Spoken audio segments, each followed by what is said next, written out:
একজন স্কুলছুট ছাত্র বছরে 72 কোটি টাকা আয় করেন। শুনে অবাক হচ্ছেন, ইনি এমন একজন ব্যক্তি যিনি খুব অল্প বয়সেই ভারতের শীর্ষ ধনী ব্যক্তিদের মধ্যে নিজের নাম করে নিয়েছেন। তিনি আর কেউ নন, জিরোধার প্রতিষ্ঠাতা নিখিল কামাত। খুব অল্প বয়সেই সারা দেশে নজির গড়েছেন নিখিল কামাত। স্টক মার্কেট, বিনিয়োগের দুনিয়ায় নিখিল কামাথের নাম এখন সবার মুখে মুখে। আপনারা শুনলে অবাক হবেন, তিনি মাত্র 35 বছরেই 9000 কোটির মালিক। তবে কি জানেন, নিখিল কিন্তু স্কুলের গণ্ডিও পেরোননি, কিন্তু তারপরও নিখিল কামাত জীবনে চূড়ান্ত সফলতাকে তিনি খুব কাছ থেকে দেখেছেন। চলুন আজ জেনে নিই জিরোধার প্রতিষ্ঠাতা নিখিল কামাথের সাফল্যের কাহিনী। নিখিল কামাত জিরোধার কো-ফাউন্ডার। আপনারা যারা শেয়ার বাজার বিনিয়োগ নিয়ে ঘাটাঘাটি করেন তারা তো জানেনই যে স্টক মার্কেটে আর্থিক বিনিয়োগের অন্যতম জনপ্রিয় প্ল্যাটফর্ম হলো জিরোধা। নিখিল কামাত ও তার ভাই নিতিন কামাত একসঙ্গে 2010 সালে জিরোধা প্রতিষ্ঠা করেন এবং খুব অল্প সময়ের মধ্যেই এটি বেশ পপুলার হয়ে ওঠে। এরপরই ভারতের সর্বকনিষ্ঠ বিলিয়নিয়ার হিসেবে নিজের জায়গা করে নিয়েছিলেন তিনি। বর্তমানে নিখিল কামাত ভারতের সফল এন্টারপ্রেনিউর, যার সম্পত্তির মূল্য প্রায় $260 বিলিয়ন। প্রথম জীবন 1986 সালে কর্ণাটকের শিমোগাতে জন্মগ্রহণ করেছিলেন নিখিল কামাত। তার ছোটবেলা কেটেছিল উদয়পুর একটি ছোট্ট পরিবারে। তার বাবা রঘুরাম কামাত ছিলেন কানাড়া ব্যাংকের কর্মচারী। ফলে ছোটবেলা থেকেই নিখিলকে বাবার কর্মসূত্রের কারণে ভারতের বিভিন্ন জায়গায় থাকতে হয়েছিল। নিখিল কামাথের বয়স যখন 9 বছর তখন তারা আসেন বেঙ্গালুরুতে।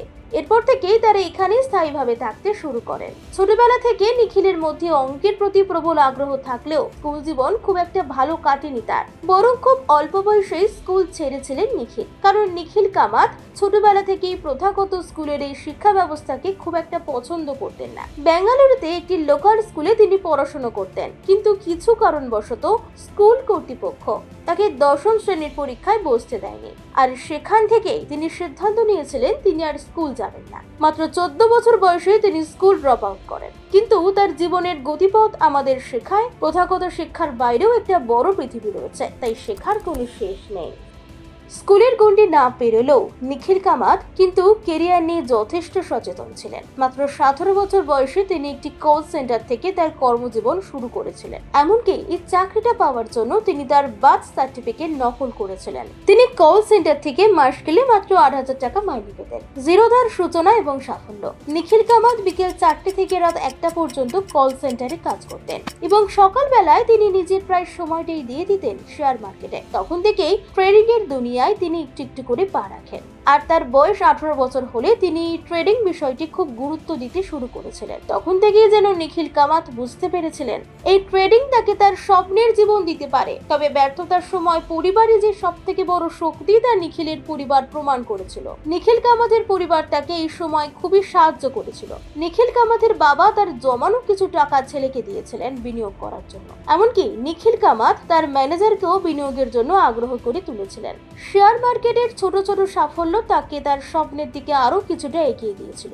আর তখনই তিনি সিদ্ধান্ত নিয়েছিলেন যে কল সেন্টারের কাজটি তিনি ছেড়ে দেবেন এবং নিজের পুরো সময়টাই দেবেন ট্রেডিং এ। আর তাই করলেন তিনি। 2010 সাল নাগাদ নিখিল কামাত তার বড় দাদা নিতিন কামাথের সঙ্গে মিলে জিরোধার প্রতিষ্ঠা করেন। ভারতের ট্রেডিং এর দুনিয়ায় জিরোধা একটি গেম চেঞ্জার কোম্পানি বলা যায়। ট্রেডার এবং ইনভেস্টররা যে সমস্ত প্রযুক্তিগত এবং আর্থিক সমস্যার সম্মুখীন হয় সেই সমস্ত সমস্যাগুলিকে সমাধান করার চেষ্টা করে জিরোধা।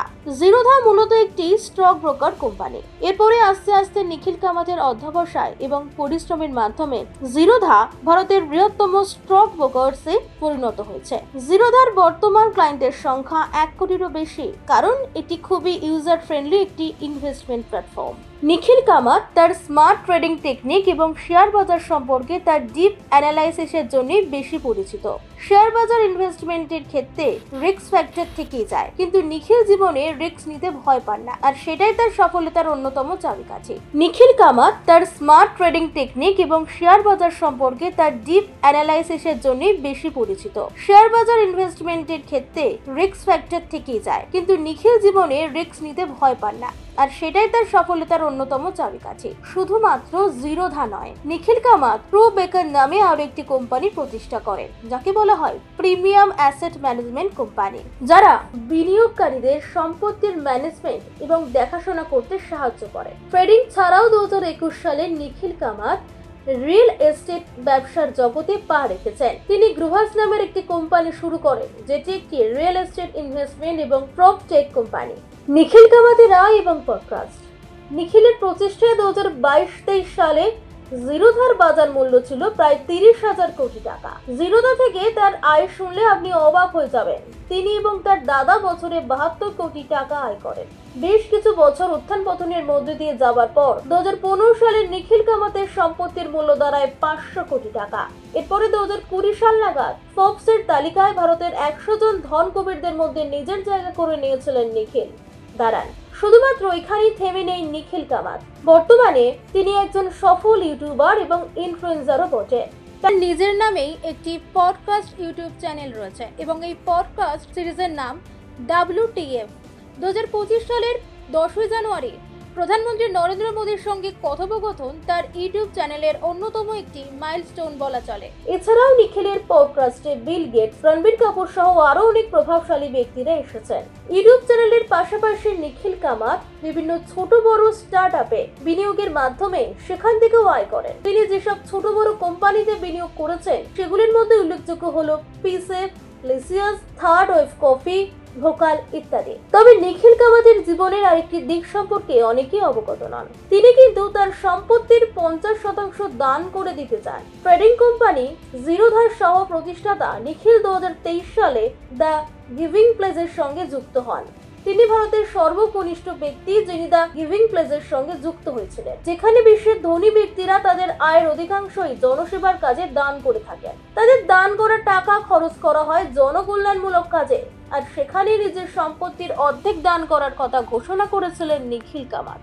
মধ্যবিত্ত পরিবার থেকে উঠে আসা নিখিল কামাত স্কুল ছাড়ার সময় হয়তো কখনো ভাবেননি যে তিনি একদিন ভারতের প্রথম সারির ধনীদের তালিকায় থাকবেন। ব্যর্থতাই নিখিলকে সফলতার শীর্ষে পৌঁছাতে সাহায্য করেছে। স্কুল ড্রপ আউট থেকে বিলিয়নিয়ার হওয়ার এই জার্নিতে তিনি ব্যর্থতার সম্মুখীন হলেও কখনো হেরে যাননি, বরং নিজের হার থেকে শিক্ষা নিয়ে এগিয়ে এসেছেন, আর এটাই তাকে এগিয়ে যেতে উৎসাহ দিয়েছে। তাহলে দেখলেন তো, শুধুমাত্র অধ্যবসায় এবং মনের জোর থাকলেই অনেক অসম্ভবকেও সম্ভব করা যায়। আজকের এই ভিডিওটি আপনাদের কেমন লাগলো কমেন্টে জানাতে ভুলবেন না। এই ধরনের ইনফরমেটিভ ভিডিও দেখতে চাইলে চ্যানেলটিতে অবশ্যই সাবস্ক্রাইব করে রাখুন। আর দেশ বিদেশের অর্থনৈতিক খবর নিজের মাতৃভাষা বাংলায় পড়তে হলে আমাদের নিজস্ব app busy with info download করুন। লিংক ডেসক্রিপশনে রয়েছে। আজকের আলোচনা এখানেই শেষ করলাম। সকলে ভালো থাকবেন। নমস্কার।